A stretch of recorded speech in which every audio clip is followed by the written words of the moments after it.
yes, it's been a long and tiring journey, but I'm not done as yet. I think I'm just beginning. And obviously, the topic of the discussions today or the talks today on the TEDx platform is limit equals to infinity. To be honest, I know it took time for me to soak in and understand what you really meant. So I derived my own thought process with this topic. And let me begin by talking about infinity of what I understand.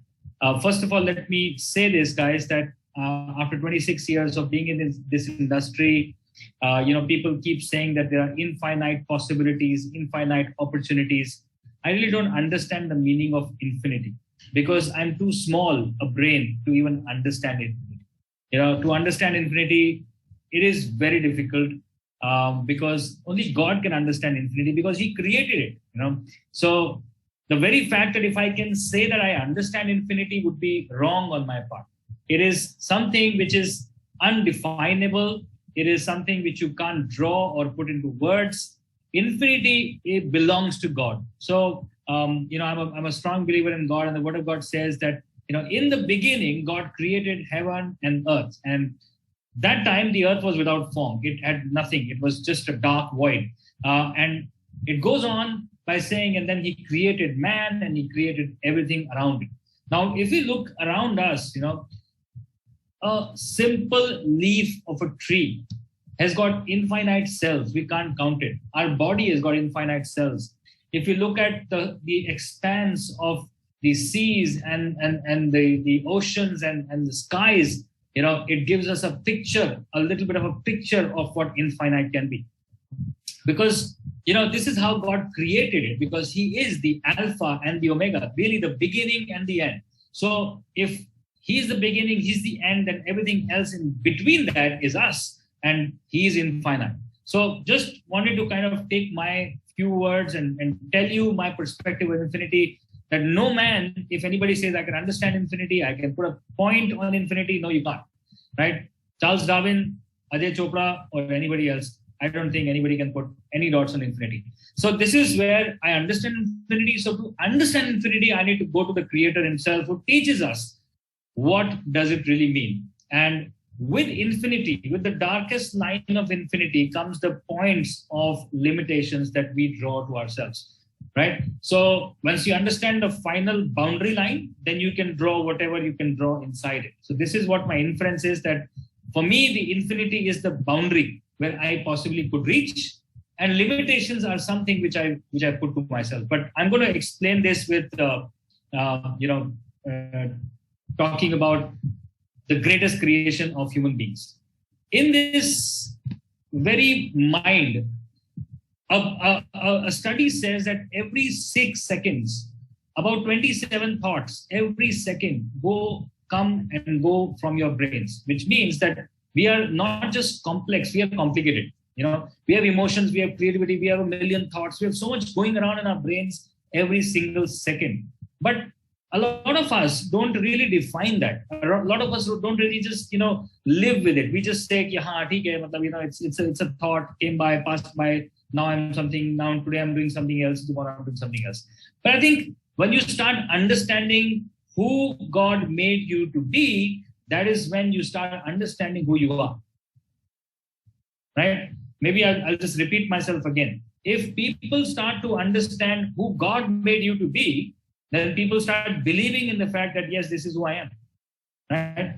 I can think to myself that I am fat and I'm ugly, or I can tell myself that I'm beautiful, I'm great. This is how God made me. I'm wonderfully, beautifully made. I am a great skillsman. I can do this and I can do that, right? But I will be only able to think like this if my robotic or unrobotic cells tell me to think like that. So this is how your seasoning will have to be. Now, I think this is very philosophical. Unlike a chef, I don't want to go there too much. I just thought I'll take an example from just telling that, even our brains are infinite. In one line, I would just say our brains are infinite because that's how God created us. I will depict all of the talk through my life, which is my best expression. I come from a small town. I studied in a school called Champudiyal Modern School, presently closed down. I don't know if it will open or not, but it's What I'm trying to say, it's an inconsequential school. Nobody knows that. It's not something which is, talk of the town or Cambridge or Oxford. It's Shambhu Modern School. Nobody knows it. I did my BSc. At that point in time, I had no idea what I would become. I had no idea that today, 27 years later, I'll be sitting on a TEDx platform and talking to you guys. I had no idea.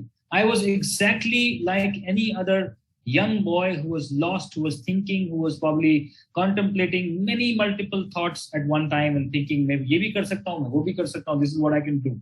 And I was exactly like that, right? But one thing, over a period of that time where I was doing my BSc, I wasn't happy with what I was doing. That was one feeling that I carried, that one emotion. I wasn't happy with what I was doing. But the moment I switched over from that to hotel management, suddenly I started to like everything about it. And suddenly everything started to change for me. The world started to change for me. A quick story of how I really decided the pinpoint day that I decided how I'm going to be a chef is my, I think, 7th or 8th day in college. We were all, as first years, pushed inside a big kitchen, and we were asked to peel 350 chickens. So, we were 120 people ka batch, and then mathematics says that everybody will have 3 chickens to themselves, which means that you'll be done with this task in 15 minutes. But hey, half an hour later, I didn't even realize it was half an hour, but half an hour later, I just lifted up my head and I saw there were only 5 people peeling chickens. The rest, everybody had gone. And today, all those 5 people are chefs. So this tells me something that, you really got to love the worst part of your job to say that I love it, to say that I will pursue it, to say that this is what my career will be. And I think that was the day which I decided that I will do this. The hotel industry might look very lucrative today, might look very glamorous today. You might think that, oh, he's a celebrity chef. But each and every chef, forget celebrity chef, each and every chef has gone through a grind which is unspeakable. We've had our days, we had our tough days. And we start by peeling onions. Our first entry point is peeling onions. So we would be given, we'll come to questions later, but I'll just say it, about 150 kgs per head onions to be peeled every day. So imagine, you're getting ready, you put your nice deodorant and, you're ready and you're going to work. Okay. And then you reach work and you put on your chef's uniform, you're full with vigor, and 150 kgs of onions in front of you, peeled. So that is the moment you make a choice. You make a choice that you're going to remain with these 150 kgs of onions, or you're going to cross that over. So I decided to cross that over. I decided every single minute was important. So I peeled those onions in 6 hours rather than 10 hours. And the next 4 hours I spent in the kitchen to learn something more. You take your life one onion at a time. Every time you're peeling that onion, you're actually thinking that, is this my life? Is this what I'm going to do? Or can I do better than this? So every single onion, I kind of squeezed in a fraction of a second, so that by the 10,000th onion, I had 4 hours with me, which I could utilize to learn something else. Put that into real life scenario, you can be doing something which is inconsequential, but at the same point of time, can you make sense out of what you're doing? Can you say that, okay, this is the foundation of what I'm going to do? This is what I call one onion at a time story, right? Every big story is written with small victories. I cannot put any one name in front of you which says that this guy just, walked up the aisle and he was Washington, DC. No, he wasn't. He worked his way out. He did something. I started as a prep cook in 1998 with a salary of 2,450 rupees. I still remember this amount because, it was consequential for me then. It is consequential for me now. I want to be connected to this number and my roots because it tells me something where I started from, where I came from. Then, the journey moves on. I was called names in the peer group. In my cousins would, call me names and, tu bawarchi banega, 20-hour long days. But every single day it was about pushing your limit. Every single day it was about, taking your discouragement and converting that into encouragement. Somehow taking the ugly part of life and making that beautiful. And trust me, guys, most of the times, we have our parents, we have our friends along with us to guide us, to help us, to motivate us, to encourage us. But so many times we don't. So many times we got to talk to our own self and say, hey, come on, let's move up. Let's get up and do this, right? So this is what I was doing continuously on day-to-day basis. And, it was that even that bag of the onions was pushing my limit every single day. Now comes the time when I moved to OCLD, which is Oberoi Center Learning and Development. It's actually in Delhi. Yes, I'm a Delhiite in some way. So these 2 years are a place where you become from a cowboy to a real chef. This is hard. This is tough. You start your days at 7 in the morning. You finish at 1 in the night. But it was a life changer because every single day, something from this pot was broken and something new was added. And this is what really starts making a personality, because unless you undo things in your life, unless you break some chips, you're not going to add up the beautiful flowers which are going to come on top of it. No pot can be so heavy that you can't lift it. Right? It has to be a pot which can be driven, which can be taken, which can be lifted, but also it looks pretty. Nobody wants to keep a dirty pot in your home. So it means that you have to chip off the dirt of you. What is the dirt of you? The dirt is our own pride. The dirt is our own self, our own inhibitions, our own limitations. That I can't do this, I can't do that. This is what dirt is. Chip it off, plant and paste some new flowers that, yes, I can do it. I will do it. Right? Now, OCLD is a place which getting in is very difficult because about 5.5 lakh students apply for it, but only 14 kind of go through it. 14 go through it, but maybe 10 pass out. So every single day was critical. Every single day was pushing your limits. There were days at, I was called at 4 a.m. And our teacher said, okay, come, let's see sunrise. And you know what? At that point in time, when you're so tired, you want to actually kill that person. But through that day, we had a lifetime of an understanding. 10 years later, I was standing in a coffee shop at 4 a.m.